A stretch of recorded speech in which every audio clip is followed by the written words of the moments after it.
You don't have to rescue the whole day to make it worth something.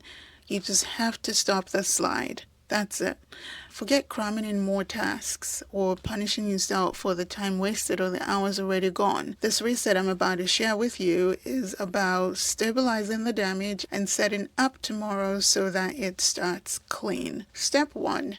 Clear your immediate workspace, whether it's your desk or your kitchen counter or the passenger seat of your car. Remove what's in your way. A clear space removes visual stress and makes your brain more willing to re-engage with your life. Step 2.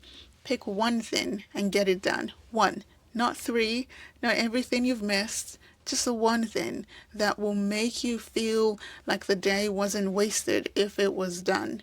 This could be replying to one overdue email or paying a bill or chopping vegetables for dinner. Do something for today. And then step 3, deliberately set up something for tomorrow. Lay your clothes out for the next day. Write the first line or just the title of that tricky email or report you've been wanting to write, or prep lunch for the rest of the week. The main goal is protecting tomorrow by preventing the loss of today from spilling over. One salvage action today, plus one small setup for tomorrow. That's how we turn write-off days into days that still count.